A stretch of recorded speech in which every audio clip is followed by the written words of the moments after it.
Semoga Allah selalu membimbingmu, dan biarlah angin menuntun langkahmu.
Marilah kita simak dan dengarkan sambutan Gubernur Jawa Barat kepada yang terhormat Haji Deddy Mulyadi SHMM.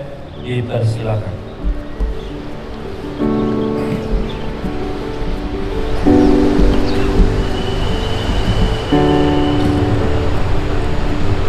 Assalamualaikum warahmatullahi wabarakatuh. Alhamdulillah wa syukrulillah wa nikmatillah, la haula wa la quwata illa billah. Allahumma sholli ala sayyidina Muhammad wa ala ali sayyidina Muhammad.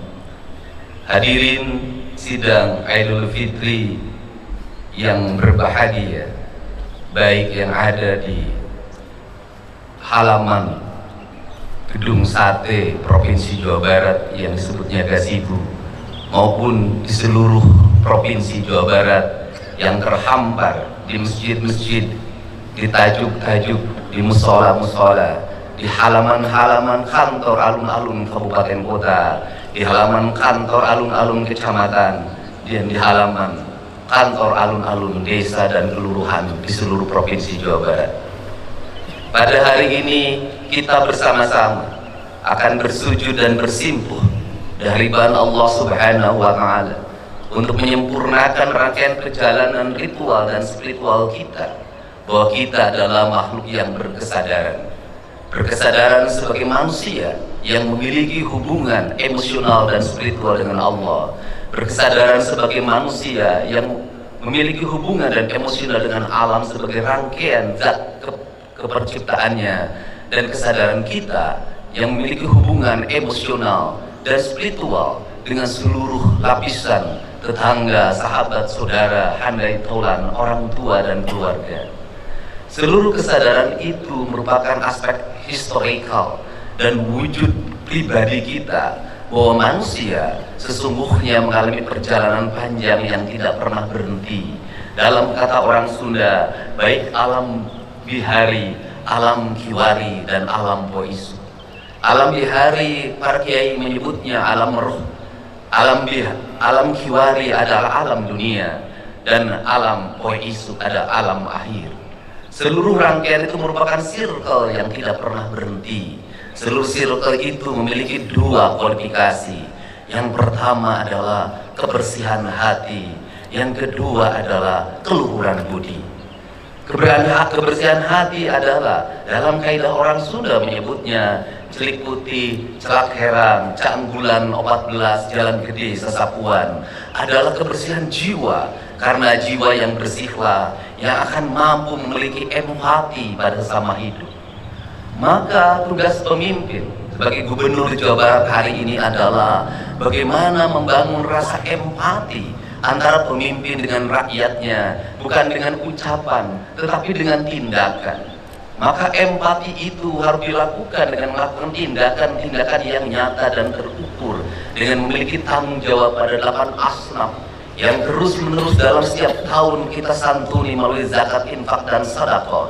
Tetapi di balik itu seluruh aparatur negara harus memiliki kesadaran yang kolektif bahwa kita semua adalah para pemegang kebijakan yang di dalamnya memiliki kewajiban untuk memberikan rasa aman, memberikan rasa bahagia, memberikan rasa sejahtera, bahkan mengangkat derajat mereka dalam tahapan dan tingkatan hidup yang sama, yaitu 8 asnaf.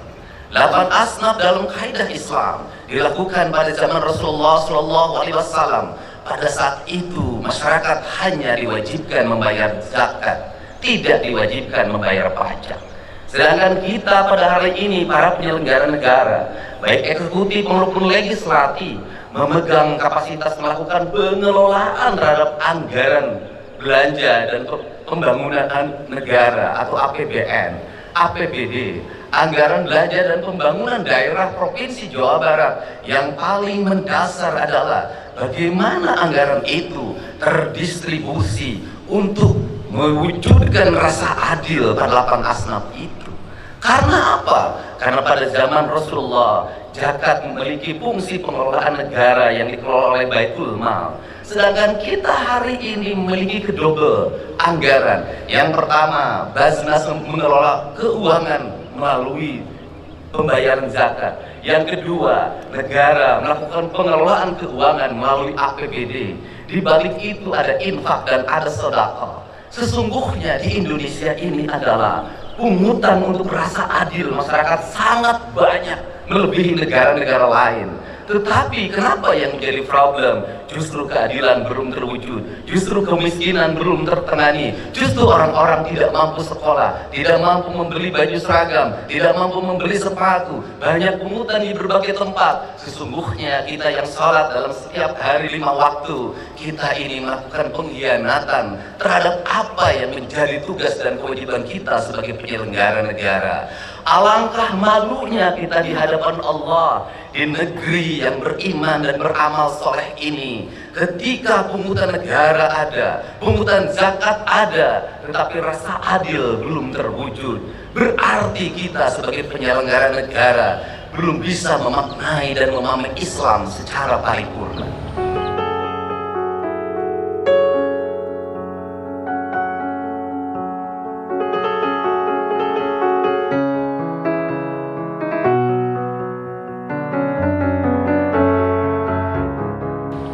Untuk itu, kami sampaikan bahwa pemerintah Provinsi Jawa Barat menyampaikan permohonan maaf yang sebesar-besarnya. Karena sebagai penyelenggara negara, pengelola keuangan daerah, kami belum bisa mewujudkan seluruh apa yang menjadi cita-cita dasar proklamasi, menjadi cita-cita dasar keislaman kita. Dan kami dalam setiap detik, setiap menit, setiap jam, setiap hari, setiap minggu, setiap bulan, dan setiap tahun hanya bisa mempertanggungjawabkan secara administratif, secara yuridis, tetapi kami tidak bisa mempertanggungjawabkan secara paripurna. Kaidah Islam mengajarkan tidak dibedakan antara dunia dan akhirat. Dunia dan akhirat itu satu kesatuan. Perbaikan dunia akan melahirkan kebaikan di akhirat. Perbuatan paripurna di dunia akan menjadikan paripurna di akhirat. Maka pengelolaan keuangan negara itu adalah pengelolaan keuangan yang dipertanggungjawabkan di akhirat. Bukan hanya berpegang teguh pada prinsip-prinsip yang menjadi kewajiban penyelenggara negara, tetapi di balik itu memiliki hakikat. Sesungguhnya pemangkasan anggaran belanja rutin pegawai diturunkan, kemudian diarahkan 70% belanja untuk kemakmuran rakyat. Itu adalah bagian dalam memahami ajaran Islam secara esensial. Kalau di dalam kaidah pengelolaan zakat, jangan sampai biaya abilin lebih besar dibanding biaya untuk 8 asnaf. Sekali lagi, jangan sampai biaya amilin lebih tinggi dibanding kepentingan asnafnya itu sendiri. Dalam kaidah anggaran, jangan sampai biaya rutin pegawai, tunjangan jabatan, perjalanan dinas, ongkos kantor, belanja ATK jauh lebih besar daripada belanja untuk kepentingan kemakmuran rakyat itu sendiri. Maka perspektif Provinsi Jawa Barat hari ini merubah mindset itu. Tugas pengelolaan anggaran adalah tugas-tugas Islam. tugas-tugas kemuliaan, tugas-tugas kemanusiaan. Maka kegagalan seorang gubernur adalah pasti ada orang yang menjadi pengemis di perempatan jalan, masih ada anak-anak yatim yang tidak sekolah, masih ada orang-orang miskin yang rumahnya roboh, masih ada orang yang kebanjiran tapi tidak tertangani dengan baik, masih ada orang yang bunuh diri karena terikat bank emo, bank keliling, pinjol. Itu adalah kegagalan seorang pemimpin. Untuk itu, pada kesempatan hari ini, saya mengajak pada seluruh penyelenggara negara di Provinsi Jawa Barat, para bupati, wali kota, para kepala desa, kepala kelurahan, mari kita bersama-sama memiliki kesadaran. Keislaman kita bukan dinilai dari umroh kita yang dilaksanakan setiap tahun. Keislaman kita bukan dinilai dari gamis yang kita pakai. Keislaman kita bukan dinilai dari peci hitam dan putih yang kita kenakan, dari sajarah yang kita hamparkan. Keislaman seorang pemimpin dinilai dari senyum rakyat dalam setiap waktu. Sekolah tidak mesti ngantri. Senyum rakyat dalam setiap waktu makannya tepat dan bergizi. Senyum rakyat dalam setiap waktu jalannya halus. Senyum rakyat dalam setiap waktu pupuk tidak sangat mudah didapatkan. Senyum rakyat dalam setiap waktu ketika sakit di rumah sakit, negara tampil dan hadir untuk mengobatinya. Dokter dan para medis tanpa membedakan kaya dan miskin datang dengan penuh senyumannya. Senyum rakyat dalam setiap waktu ketika seorang yang melahirkan penuh dengan kenyamanan, bayi yang terlahir dilayani oleh para medis dengan senyuman. Maka adalah kehinaan bagi seorang pemimpin apabila di Jawa Barat masih ada orang yang meninggal, mayatnya tak bisa pulang, ditahan di rumah sakit karena belum bisa bayar atau BPJS-nya nunggak. Bayinya ditahan di rumah sakit karena belum bisa bayar atau BPJS nunggak. Anak-anak tidak bisa sekolah, orang-orang miskin makan hanya dengan garam, rumah roboh atau bocor, sedangkan negara abai dalam fasilitas yang digunakan hanya untuk kepentingan pribadi, keluarga dan golongannya. Untuk itu, marilah kita jadikan kesadaran 1 Syawal 1446 Hijriah ini adalah sebuah kesadaran kolektif, kesadaran ritual dan spiritual kita sudah sangat tinggi. Pejabat umroh ngantri, orang-orang kaya umroh ngantri, masjid-masjid Jumat penuh, mimbar-mimbar penuh, ceramah-ceramah dalam setiap waktu.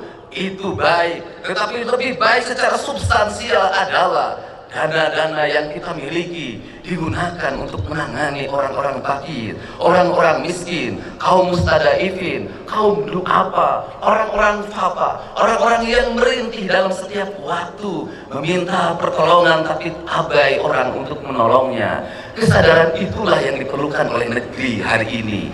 Maka jihad kita para pemimpin hari ini adalah jihad menahan hawa nafsu kita untuk menyerap anggaran untuk kepentingan kita. Kemudian kita mengorbankan diri kita, emosi kita, keinginan kita untuk membelanjakannya untuk kepentingan masyarakat yang lebih luas, agar kita kembali pada kesadaran Undang-Undang Dasar 1945, agar kita kembali pada kesadaran keislaman kita. Maka terakhir, andai kata di sebelah kanan kita ada bangunan yang dibangun dengan angka 60 juta gulden dengan tingkatan 6 ke atas dalam bentuk tusuk sate, dilakukan oleh pemerintah kolonial Belanda, oleh POC yang hidupnya hanya dari perkebunan teh, perkebunan karet, perkebunan Cina. Mereka mampu membangun jalan-jalan yang berkualitas. Mereka mampu membangun bangunan-bangunan yang berkualitas yang masih digunakan oleh kita hari ini. Mereka mampu membangun bendungan-bendungan yang berkualitas.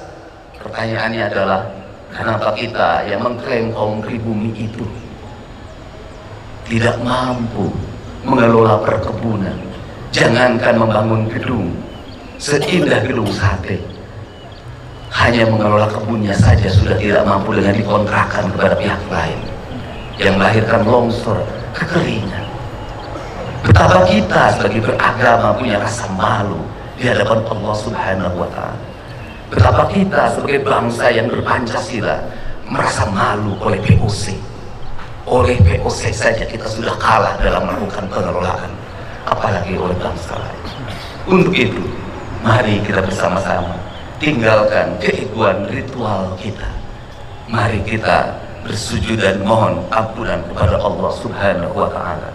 Dan bentuk pengampunan Allah Subhanahu wa Ta'ala, saya meyakini akan turun pada kita karena kita memiliki kesadaran bahwa kita adalah makhluk yang salah dalam pengelolaan kebijakan.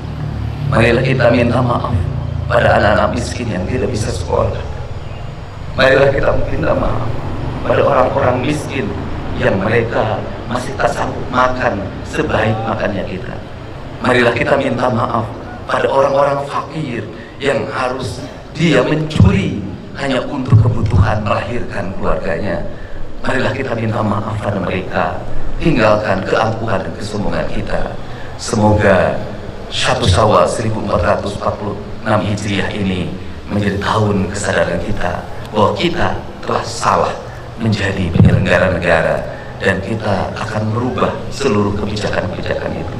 Dan saya menyampaikan permohonan maaf pada seluruh masyarakat Provinsi Jawa Barat apabila penyelenggaraan pemerintahan belum sesuai dengan apa yang diharapkan, apabila lama layanan rumah sakit belum sebaik yang diharapkan, apabila layanan pendidikan belum sebaik yang diharapkan, apabila layanan kesejahteraan publik belum sebaik yang diharapkan.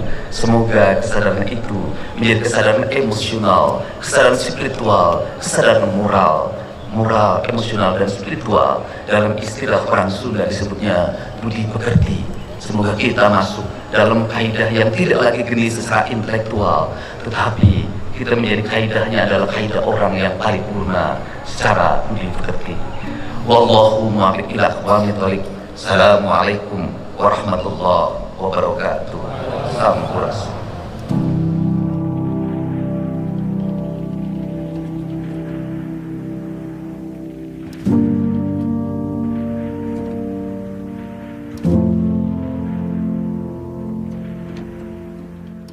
صلوا سنة عيد الفطر ركعتين جامعة رحمكم الله. الصلاة لا إله إلا الله. الله أكبر. سبحان الله الحمد لله ولا إله إلا الله. الله أكبر.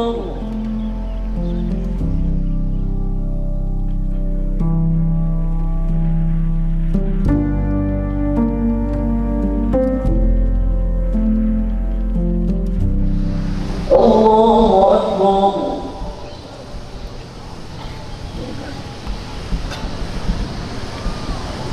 سمع الله لمن حمده. الله أكبر.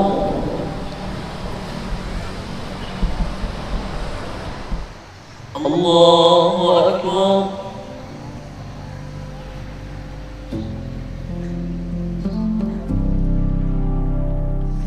السلام عليكم ورحمة الله. السلام عليكم ورحمة الله.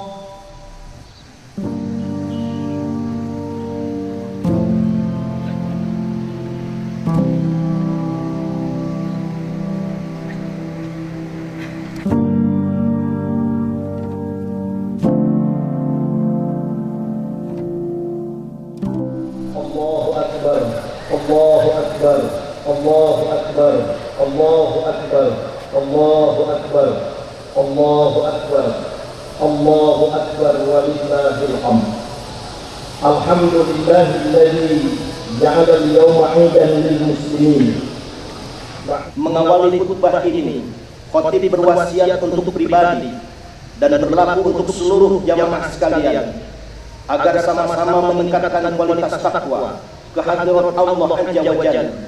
Karena takwa merupakan mustika yang paling indah di dalam menghiasi hidup dan kehidupan kita. Takwa merupakan ajimat penyelamat dari kesesatan dunia dan akhirat. Takwa merupakan senjata yang paling ampuh di dalam menaklukkan berbagai pesona godaan setan yang sesat dan menyesatkan. Karena itulah, berbekalah dalam setiap gerak langkah kita dan sebaik-baiknya bekal melaksanakan perintah Allah dan menjauhi yang dilarang Allah Subhanahu wa taala dengan sebenar-benarnya takwa dan takwa yang sebenar-benarnya.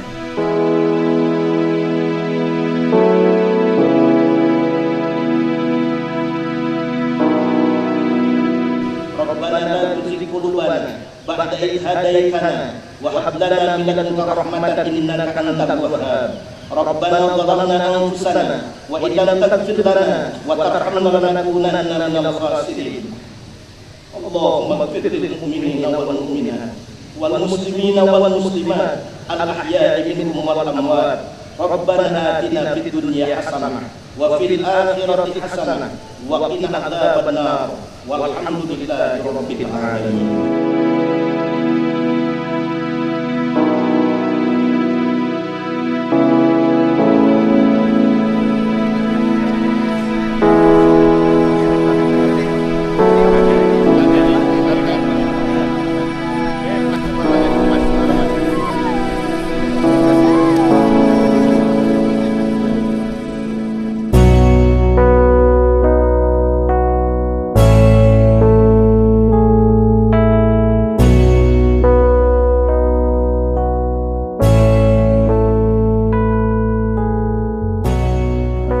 Ini kita di Gasibu ya, sate.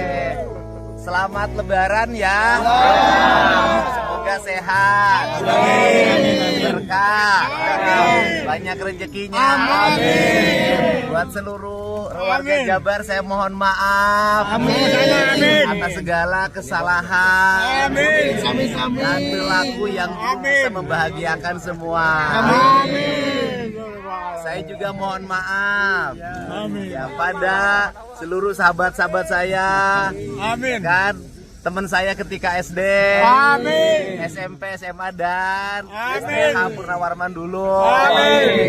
Ini warga kota Bandung nih.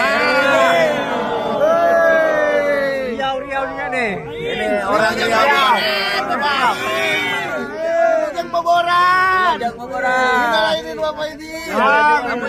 Kamu juga minta maaf dong sama wanita yang pernah kau sakiti. Minta maaf ya. Kau pacari tapi tidak kau kawin. Pokoknya semuanya ya. Seluruh mantan-mantanku saya mohon maaf. Ya maksudnya ya kan mantan warga, mantan tetangga, ya kan mantan teman. Semuanya Lebaran terindah hari ini.